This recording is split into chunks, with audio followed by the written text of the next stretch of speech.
નમસ્કાર, આપ જોઈ રહ્યા છો ક્રાઇમ સ્ટોરી. મારું નામ છે નિશિત રાજગુરુ. ભાવનગર છેલ્લા ઘણા દિવસોથી ખૂબ ચર્ચામાં છે. ખાસ મહુવા, બગદાણા આખા જિલ્લામાં એક કેસથી આખા જિલ્લામાં એ ચર્ચાઓનો દોર શરૂ થયો છે. એવામાં ભાવનગરથી ક્રાઇમના એક એવા સમાચાર આવ્યા જેણે અનેક સવાલો પેદા કર્યા. ભાવનગરમાં ક્રાઇમ રેટ કેટલો વધી રહ્યો છે અથવા તો ક્રાઇમ કેટલો કાબૂમાં છે ભાવનગર પોલીસના, એ વાતની સાબિતી આપતો એક કિસ્સો સામે આવ્યો છે. ભાવનગરમાં જ એક હત્યાનો બનાવ બન્યો. એક કોળી યુવાનની નિર્મમ હત્યા કરી દેવામાં આવીને એની પાછળનું કારણ સાવ નજીવું હતું. એની પાછળનું કારણ જ્યારે તમે જાણશો ત્યારે તમને પણ એમ થશે કે શું આવા કોઈ કારણોસર કોઈ પોતાનો કાયદો હાથમાં લઈ લે, કોઈનો જીવ લઈ શકે ખરો? આવા સવાલો તમને પણ થશે જ્યારે તમે આખી કહાની સાંભળશો.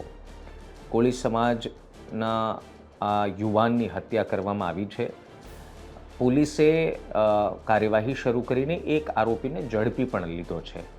સવાલ એ છે કે આરોપી કોણ છે, શા માટે હત્યા કરવામાં આવી, અને આ બધા સવાલના જવાબ તમને આ વિડીયોમાં મળશે. તો આ વિડીયો ખાસ ધ્યાનથી જોજો, જેથી ખબર પડે કે ભાવનગર પોલીસ ક્રાઇમ રોકવામાં કેવી રીતે નિષ્ફળ સાબિત થઈ રહી છે. ભાવનગરમાં દિવસે દિવસે ક્રાઇમ રેટ વધી રહ્યો છે અને ભાવનગર પોલીસ હાથ પર હાથ ધરીને બેઠી હોય તેવું લાગે છે. ત્યારે ફરી એક વખત ભાવનગરમાં એક એવો બનાવ સામે આવ્યો છે કે ભાવનગરવાસીઓ સુરક્ષા અંગે સવાલ પૂછી રહ્યા છે. ભાવનગરના તરસમિયા વિસ્તારમાં રેડીમેડ કપડાનો ધંધો કરતા અને 3 સંતાનના પિતા સુરેશભાઈ ડાભી રહે છે. એક દિવસ અચાનક એવું બન્યું કે 4 લોકો ગાડીમાં આવ્યા, વાતચીત શરૂ થઈ અને વાતમાં બબાલ થઈ ગઈ.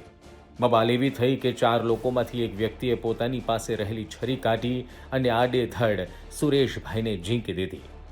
સુરેશભાઈ ગંભીર રીતે ઘાયલ થયા અને તાત્કાલિક તેમને ભાવનગરની સરટી હોસ્પિટલમાં ખસેડવામાં આવ્યા અને મોડી રાત્રે તેમણે દમ તોડ્યો. સુરેશભાઈના 3 સંતાનના માથેથી એક જ ઝાટકે બાપની છત્ર છાયા છીનવાઈ ગઈ. પરંતુ આ હત્યા પાછળ જ્યારે તમે કારણ જાણશો તો તમને પણ અચરજ થશે અને સવાલ થશે કે શું હકીકતમાં લોકો આટલા જનૂની કેમ બની રહ્યા છે. બાપા સીતારામ સોસાયટીમાંથી આવું છું અને તરસીમા રોડ પીરની દરગાહ આગળ આ બનાવ બનેલ છે. મારનાર કોણ છે, મરણ જનાર કોણ છે? મરનારનું નામ છે સુરેશભાઈ બુદાભાઈ ડાભી, એ તરસીમિયા, અને મારનાર છે વિપુલભાઈ બારૈયા કરીને માલણકાના છે. બીજા કેટલા વ્યક્તિઓ હતા? 4 વ્યક્તિ હતા. શું હથિયારો હતા? હથિયારમાં કઈ ખ્યાલ નથી સાહેબ, પણ સરી એક મારેલી છે ખંભાલા પર, ગળે. કારણ શું મારવાનું? એ કાંઈ ખ્યાલ નથી. જૂની અદાવત કે કાંઈ માથાકૂટ કોઈ પહેલા વસ્તુ કાંઈ નહીં, થયું હતું ભાઈને? કોઈ વસ્તુ નહીં, કોઈ જ નહીં. ભાઈ શું ધંધો કરતો? ભાઈ ધંધો કરતા રેડીમેડ, ત્યાં આગળ કાંઈ કોઈની સાથે બોલાચાલી કે કોઈ દિવસ નહીં. હજી ગોડાઉન કર્યું એને 1.5 મહિના થયો. રહેવાનું ક્યાં? કોને? ભાઈ ઈજાગ્રસ્ત તરસમિયા. બનાવ ક્યાં બન્યો? દરગાહ આગળ આરાધના વિશાળ છે, દરગાહ પાસે. હત્યા પાછળ મૂળ કારણ એવું છે કે સુરેશભાઈ પર હુમલો કરનાર વિપુલ બારૈયાના ભાભી સિલાઈ કામ કરે છે. આરોપી વિપુલના ભાભીએ સુરેશભાઈ માટે કામ કર્યું હશે અને તેને સંબંધી વિપુલભાઈના ભાભીએ સુરેશભાઈ પાસેથી રૂપિયા લેવા નીકળ્યા હતા. રૂપિયાની ઉઘરાણી માટે વિપુલભાઈના ભાભીએ વિપુલભાઈને કહ્યું અને ઉઘરાણી માટે વિપુલભાઈ અને અન્ય 3 લોકો સુરેશભાઈને મળવા ગયા. આ રૂપિયાની ઉઘરાણી બાબતે જ કોઈ ડખો થયાનું કહેવાઈ રહ્યું છે અને આવેશમાં આવીને વિપુલ બારૈયાએ જ સુરેશભાઈને ઉપરા છાપરી છરીના ઘા ઝીકી રહેસી નાખ્યા.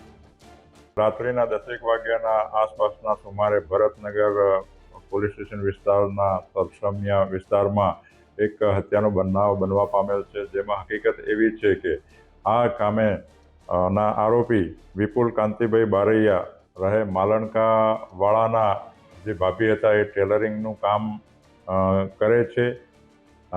જે ટેલરિંગ કામ કરતા હોય આ કામના મરણ જનાર સુરેશભાઈ બુધાભાઈ ડાભી તેઓની પાસે કપડાં ટેલરિંગ કામ માટે આપતા હતા. એ ટેલરિંગ કામ માટેના જે હિસાબ કિતાબ હતા એ બાકી હતા. જે હિસાબ કિતાબ કરવા માટે જે આરોપી છે એના ભાભીએ મરણ જનાર પાસે તેમને મોકલતા મરણ જનાર અને આરોપી વચ્ચે બોલાચાલી ઝઘડો થતાં આ કામના આરોપીએ પોતાની પાસે જે છરી હતી જે મરણ જનારના પીઠના ભાગે તેમજ શરીરના ડાબા પડખે મારી દેતા આ જીવલેણ છરીના ઘા વાગતા આ મરણ જનારનું મૃત્યુ થયેલ છે. કેટલા જણા છે? આમાં આરોપી મુખ્ય જે છે એ વિપુલ કાંતિભાઈ બારૈયા છે. તેના સિવાય ફરિયાદમાં એવું બતાવ્યું છે કે 3 જણા ત્યાંથી ભાગી ગયેલા એટલે ત્યાં એના ઉપર એમના શક છે. એ બાબતે પોલીસની તપાસ ચાલુ છે. આપ વિચાર કરો, રૂપિયાની ઉઘરાણી જેવી બાબતે મામલો જીવલેણ બની ગયો. લોકો પોતાનો સંયમ ગુમાવી રહ્યા છે.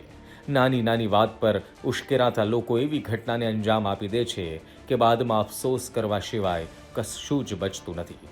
અને બીજી તરફ સુરેશભાઈનો પરિવાર જે ઘરના મોભી વગર નોંધારો બની ગયો છે.